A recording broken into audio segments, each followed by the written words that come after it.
Bem-vindo ao IOPcast, uma série onde falaremos sobre o mundo da oncologia, com dicas, prevenção, tratamento e a opinião de vários especialistas. No episódio de hoje, a gente vai falar sobre o câncer de mama. Vamos quebrar os tabus?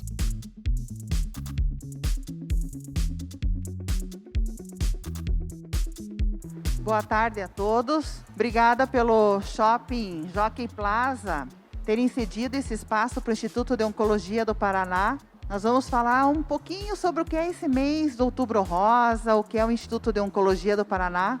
E aqui eu tenho uma grande amiga, uma médica que nós trabalhamos juntas há muitos anos, a doutora Sabrina, expert no assunto câncer de mama. Então, Outubro Rosa foi uma campanha que começou nos anos 90. Ele serve para alertar justamente sobre a prevenção, sobre o assunto do que é o câncer de mama. E na realidade, na prática, no nosso dia a dia, nós vemos o quê? As mulheres irem fazer os seus exames. O incentivo é de ir fazer o seu exame, fazer a mamografia. Para que isso serve?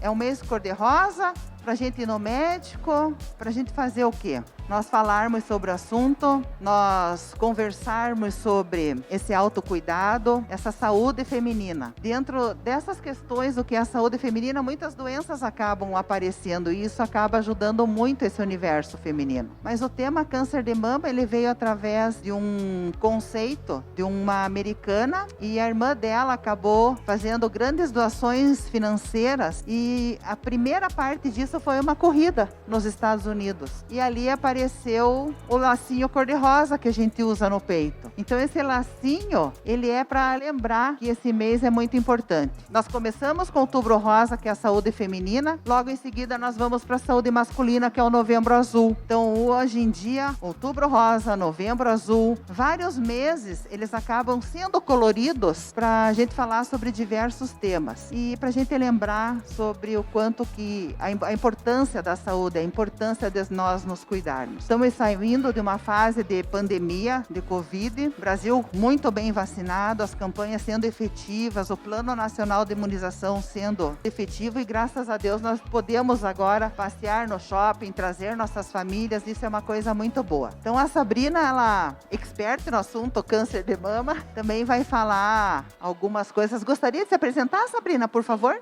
Então, meu nome é Sabrina, eu sou ginecologista, eu trabalho no IOP também com a doutora Rosane, também cuido da parte de colposcopia, patologia do trato genital inferior e é bem isso que a doutora Rosane, o intuito é isso, às vezes a gente tem que parar e ser lembrado de algumas coisas, porque no dia a dia, todas as pacientes falam, nossa, eu já tá no final do ano passado eu não fiz exame, então é importante às vezes a gente parar e refletir e lembrar que a gente tem que ser cuidado também, nos cuidarmos e deixar ser cuidado, né? Porque isso é fazer exame, é saber que você pode contar com alguma ajuda também. E tem a importância é o quê? Que o câncer de mama, o intuito é o diagnóstico precoce. Então, se você fizer um exame regularmente, o tratamento vai ser muito mais tranquilo, né? Então, só do ano passado para cá, porque muitas pessoas não foram examinadas, já aumentou o diagnóstico em estágio mais avançado. Então, a gente tem hoje medidas que podem ajudar bastante na nossa sobrevida.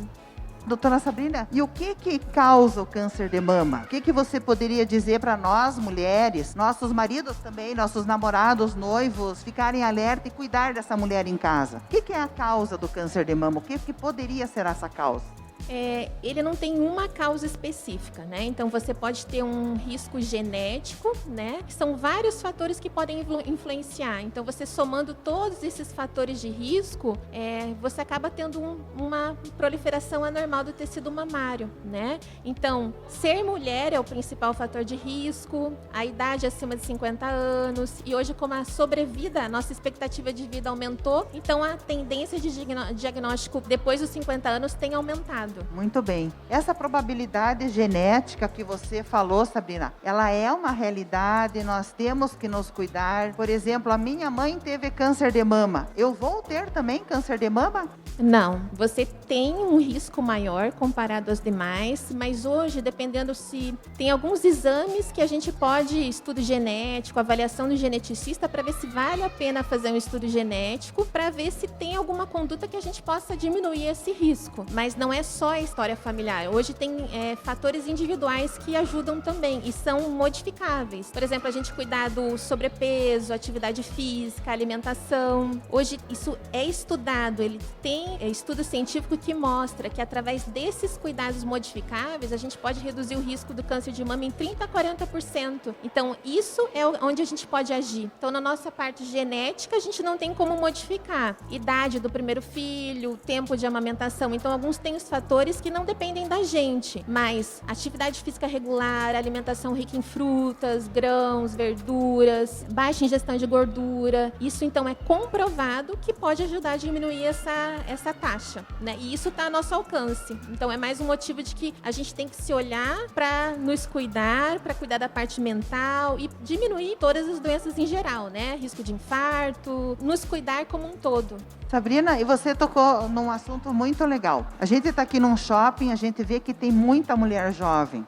Como que elas devem se cuidar? Temos mulheres aqui que estão com as suas crianças, mulheres que amamentaram. Também é um sinal de alerta, né? Não é comum acontecer em mulheres jovens. Mas mulheres que amamentam, mulheres que estão gestantes, grávidas, como que aparece esse câncer de mama? É do mesmo jeito? Quais são os sinais? Eu acho interessante, ainda mais porque a gente está com mulheres muito novas aqui.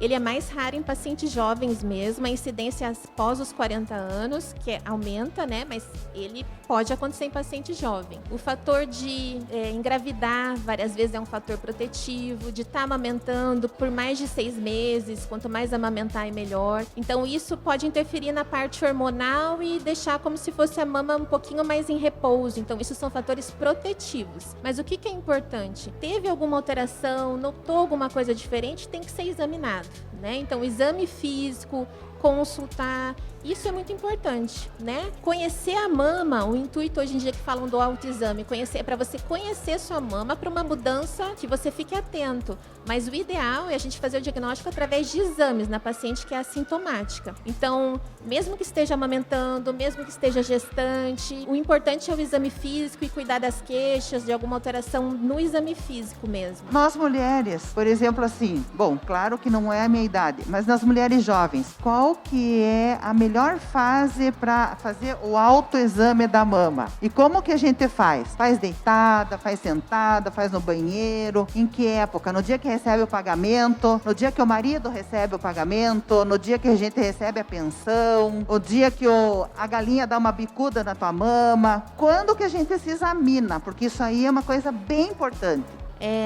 Cada um vai avaliar um melhor método de se examinar. Tem gente que prefere, por exemplo, assim, no chuveiro com sabonete, tá? Porque fica mais fácil de deslizar. O momento, às vezes, é depois que menstrua, quem tá menstruando regularmente, porque a mama tá menos sensível, menos edemaciada, tá? E o intuito é você ter uma rotina do exame que você segue o mesmo padrão. Por exemplo, assim, em sentido horário, você vai palpando todos os quadrantes, olhar no espelho para ver se tem alguma alteração da pele, da cor do mamilo, da pele, alguma área endurada, se sai alguma secreção diferente no mamilo que nunca aconteceu, ou assim, mesmo que espontânea, né? Você não precisa ficar apertando ali, palpar a axila. Mas tem muita gente que fala, eu tenho dificuldade, eu tenho medo disso. Então, o autoexame não é para assustar, para você ficar ali todo mês angustiada com isso.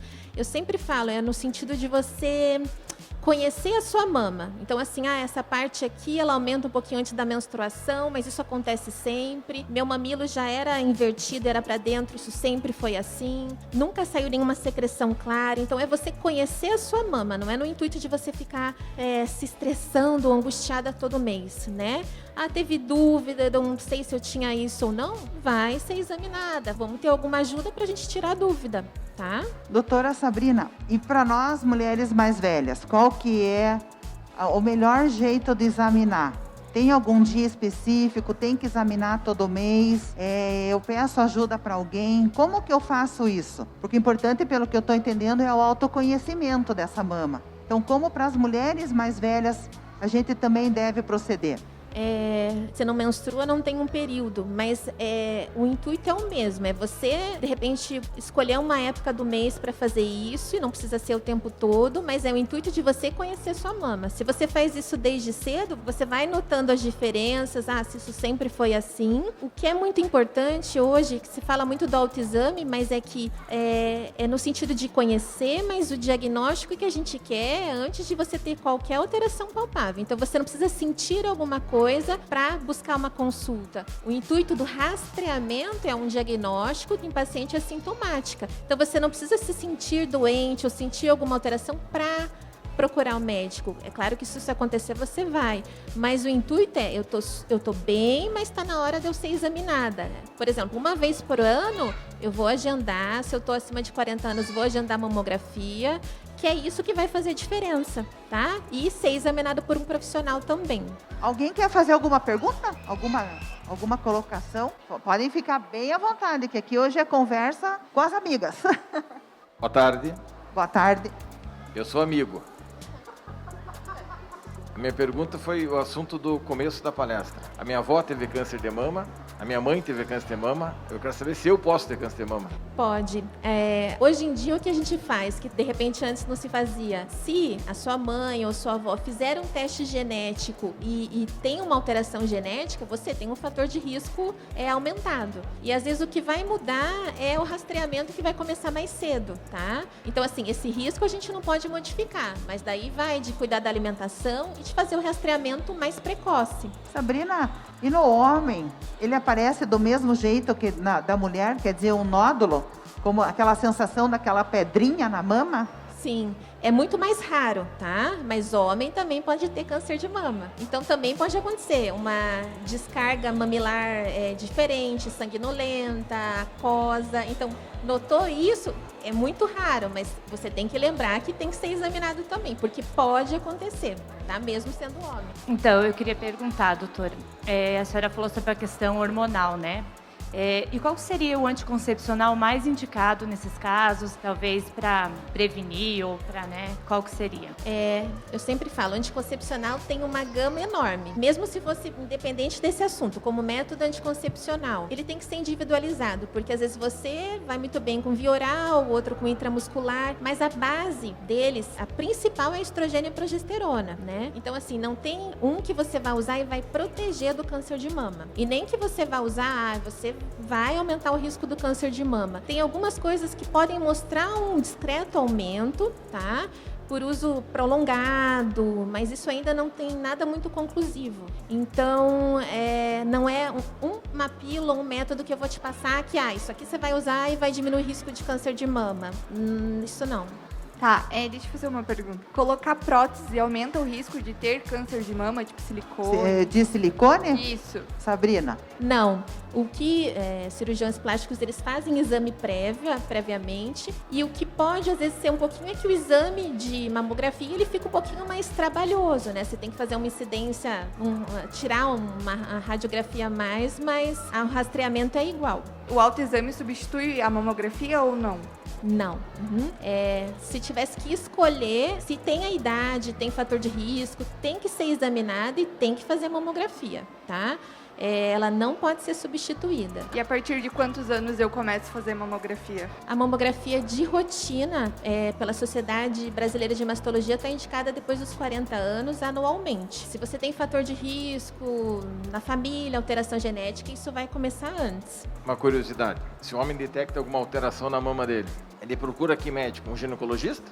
Pode ir ao ginecologista, pode ir ao clínico, porque geralmente um clínico geral, ele vai examinar, alguém que te examine e vai pedir exame, né? Provavelmente vai pedir uma ecografia e daí vai começar a investigar. Tem um profissional também chamado mastologista, que é o profissional que cuida das mamas. E mama todo mundo tem, homem e mulher. Então o mastologista, ele pode sim já te atender como profissional de frente de linha, mas às vezes não está acessível a todos. Então, indo num clínico geral, né, Sabrina? Esse clínico geral já falar sobre essa outra especialidade, realmente é o médico que vai fazer o tratamento. Outra especialidade também, um pouco mais raro os pacientes procurarem, mas seriam os cirurgiões oncológicos com especialidade em mama. Importante é ter assim um especialista bem perto, porque se esse especialista ele está muito, vamos dizer assim, com as informações mais recentes e assim por diante. Mas o importante desse bate-papo é isso, né? A gente se conhecer, a gente conhecer o nosso corpo, e a gente saber que tem recursos para isso. Apareceu um nódulo, apareceu alguma lesão na mama que não estava lá, vá ao médico. Mas o mais importante é a gente fazer a mamografia. Essa realmente é o diferencial para o diagnóstico. Porque o intuito a mamografia, ela vê lesõezinhas que nem são nódulos, né? E é isso que vai fazer diferença. Então, hoje a gente tem um número grande de casos de câncer de mama, mas um número grande de mulheres que se recuperam e têm uma vida hoje normal. Então, eu sempre, para enfatizar que o Outubro Rosa, a gente está aqui, depois tem Setembro Amarelo, Novembro Azul, parar e lembrar que a gente precisa se cuidar, olhar para o nosso dia a dia, ver o que a gente pode melhorar e se cuidar. Então, é aquele autocuidado que é amor próprio, né? Então, a gente lembrar disso, que a gente tem que estar bem para poder cuidar do próximo também. Continuar trabalhando, continuar cuidando da casa, dos filhos, do marido, né? Isso é importante. E, Sabrina, atividade física. Realmente ela faz a diferença, nós temos que fazer. Atividade física é importante para o coração, é importante para a saúde em geral. O que hoje a gente recomenda? É muito importante. Isso é comprovado cientificamente. Então, assim, ele diminui os níveis de hormônio, assim. Então, você fazer uma atividade física regular, além do peso, vai ajudar nisso. O recomendado é que você faça regularmente. Então, eu sempre falo, não é intenso uma vez por semana. Se você fizer todos os dias meia hora, que vai dar 150 minutos mais ou menos por semana, esse seria o ideal. Nem que ele seja vigoroso, ou se você não consegue, fazer regularmente, nem que seja meia hora. E se forem 3 vezes por semana, fazer 1 hora até 1h30, tá? Então, isso faz diferença. Além de diminuir risco cardiovascular, que a gente sabe, cuidar da nossa mente, diminuir estresse, né? E a obesidade, o sobrepeso tem relação com o fator de risco com tudo isso, não é só em relação a câncer, não só de mama, câncer em geral, né? Então, diminuir o risco de vários tipos de câncer também. Eu tenho uma pergunta que até está relacionada com a atividade física. Estresse ou questões emocionais pode ser um fator que desenvolva um câncer ou ele interfere nessa possibilidade? Eu já li alguns mitos sobre isso e eu não sei se é verdade ou não. Se questões emocionais interferem. Ansiedade, isso pode desenvolver, pode ser um fator que interfere. Depressão. Até pensando, né, no cenário que a gente está vindo, se isso interfere ou... Eu penso que indiretamente, né? Porque assim, a pessoa deprimida, ela vai comer errado, ela não vai fazer exercício, ela não vai fazer exame, né? Vai aumentar a liberação de corticoide, então ela tem um processo inflamatório meio difuso e isso aumenta o risco, né? Então, é uma paciente que o nosso bem-estar, o mental, ele também interfere nisso, né? Indiretamente nisso, a paciente não é examinada, não quer ser examinada, não quer sair de casa, não quer fazer sua comida e isso aumenta vários tipos de risco, né? E como que os médicos... O Instituto de Oncologia do Paraná, ele está vendo essa situação desses diagnósticos, doutora Sabrina, em relação à pós-fase de pandemia.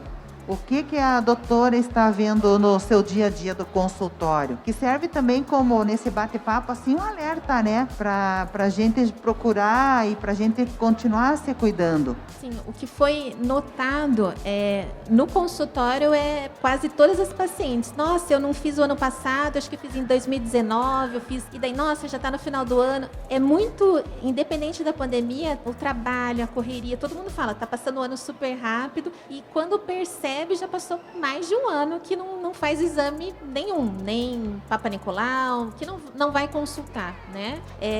Então, isso tem sido super comum, assim. E tem notado um aumento de diagnóstico em estágio um pouquinho mais avançado, né? Porque reduziu muito o número de exame de mamografia o ano passado, por exemplo. Nós tivemos algumas estatísticas bem importantes, né? Tivemos meses, assim, que essas estatísticas falaram que mais de 80% de redução dos exames de mamografia. E, doutora Sabrina, com relação ao colo de útero, Um outro tumor feminino extremamente importante no Brasil, extremamente importante em algumas regiões aqui do país. Eu sei que a doutora é expert no assunto, faz os exames bem sofisticados. O que a doutora poderia falar sobre a importância da vacina, a importância das meninas e dos meninos serem vacinados, como que essa orientação já dentro de casa é importante, e depois das mulheres com vidas já mais sexualmente ativas, como que se faz essa prevenção? Então, assim, o câncer de colo do útero, diferente do de mama, a gente tem como detectar, tem como fazer uma prevenção primária, que existe uma vacina que diminui o risco de você ter a doença, e tem um exame físico, o exame de Papa Nicolau, a colposcopia, que você pode detectar uma lesão pré-neoplásica, tá? Que tem como tratar. Então, é diferente do câncer de mama, que a gente quer um diagnóstico precoce. O câncer de colo do útero, você pode detectar antes de ser um câncer, tá? Em relação à vacina, você consegue pelo sistema público as meninas de 9 a 14 anos e os meninos de 9 a 11, tá? O que é importante da vacina? Porque o vírus do câncer do colo do útero, ele está relacionado à infecção do HPV, tá? Então, precisa da infecção do HPV para ter o câncer de colo do útero, que é um vírus transmissível sexualmente. Todo mundo que tem HPV vai ter câncer de colo do útero? Não. A minoria vai ter, mas a gente precisa ter o vírus que vai ajudar a alterar as células. Por isso que a vacina vai fazer diferença. Quem vacinou não precisa mais fazer exame ginecológico? Não, porque a família do HPV é uma família grande de vírus, então a gente tem vários subtipos, tem o 6, o 11, 6, 18, e a vacina não protege contra todos, então a gente tem que lembrar disso, mas o importante é que o câncer de colo do útero, a gente tem mais armas, então é um motivo a mais de que a gente tem como evitar essa doença. A gente doutora, tem que evitar. Então, mesmo vacinada, essa menina tem que ir no médico quando for uma mulher mais adulta? Tem, porque ela pode se expor a outros tipos de vírus e tem os fatores da mulher, né? Então, assim, múltiplos parceiros, a imunidade, tem paciente transplantada, então tem várias coisas que dependem do vírus, né? Da virulência, que eu falo que tem vírus que tem uma capacidade de causar uma lesão maior, e os fatores individuais, né? Então, tem paciente transplantada, paciente usando o corticoide cronicamente, lúpica, que vai ter tem um risco maior de lesão. Então, mesmo quem fez a vacina pode ter câncer de colo do útero e precisa ser examinada. Existe alguma possibilidade, por exemplo, essa menina foi vacinada na idade certa, começou a ter vida sexual ativa e lá pelos seus 23, 24 anos foi no ginecologista e apareceu uma lesão por HPV. Essa menina, ela deve ser vacinada novamente? Novamente não. Então, assim, a vacina não tem dose de reforço. Algumas lesões, vai depender do tipo de lesão. As lesões que são menos preocupantes, a gente fala que elas são transitórias. Essas, que são as verrugas, tudo, a gente trata e não é para evoluir para o câncer. Mas fazer a vacina, de novo, não precisa, mas se ela não fez, está indicada a vacinação. A vacina não vai tratar, mas vai ajudar a evitar outros tipos de lesão.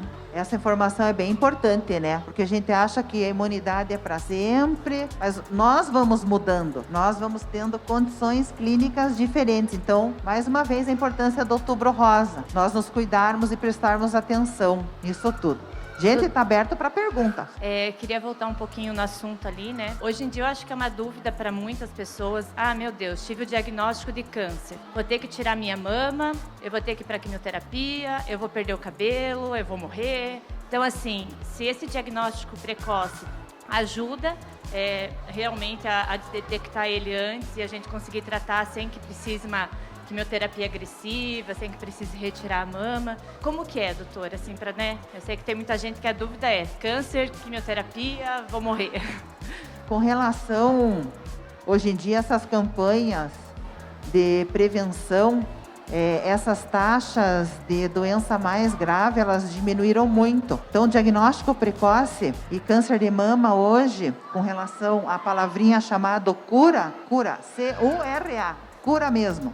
É uma coisa muito, mas muito próxima da realidade. Existem algumas lesões que se apresentam que às vezes sim a mulher tem que ser submetida a um tratamento de quimioterapia antes da cirurgia, né, Sabrina? Então, é muito caso a caso, muito particular esta situação da própria mama, até o tamanho da mama influencia no tratamento.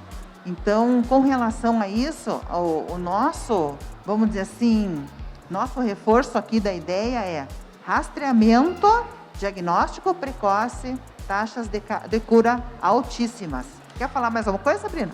Quanto mais precoce o diagnóstico, menos agressivo vai ser o tratamento. Então, tem como você preservar a mama, há casos que não precisa de quimioterapia, né? Então, assim, isso vai diminuir, né, o pesado que é um tratamento de uma doença agressiva. Hoje, tem muita paciente que não tira toda a mama, tira, né, quadrantectomia que a gente fala. Tem pacientes que não fazem químio.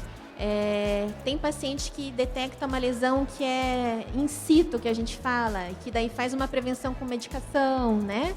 Então, o intuito é isso, que daí a gente tem um tratamento que é menos agressivo. E nós temos, inclusive, testes hoje, mesmo com a retirada de tumores, etc., fazendo o que se chama, tecnicamente, também de pesquisa linfonodo sentinela, para ver se essa lesão pode ter feito uma pequena saída da mama. Nós temos testes genéticos hoje sofisticados em que essas mulheres não vão para um tratamento de quimioterapia.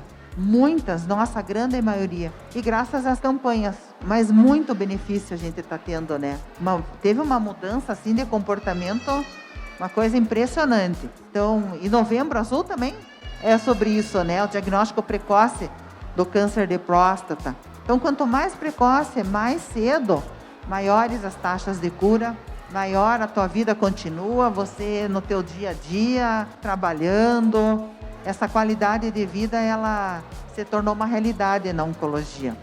Eu tenho uma pergunta. Foi feita uma campanha bem forte para as mulheres, para as meninas, na verdade, se vacinarem.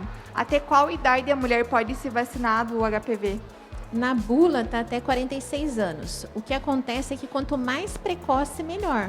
O ideal, o recomendado é paciente que nunca teve atividade sexual, porque ela não se expôs a nenhum tipo de vírus. Mais tarde você consegue fazer, você pode fazer. E quanto mais cedo, melhor, porque o nosso sistema, a resposta à vacina vai ser melhor. Então, quanto mais cedo, melhor, tá? Mas não precisa ser paciente que não teve atividade sexual. Quem não estava na idade, não conseguiu fazer a vacina antes dos 14 anos, está com 20, pode fazer, né? Então, quanto mais cedo fizer, melhor.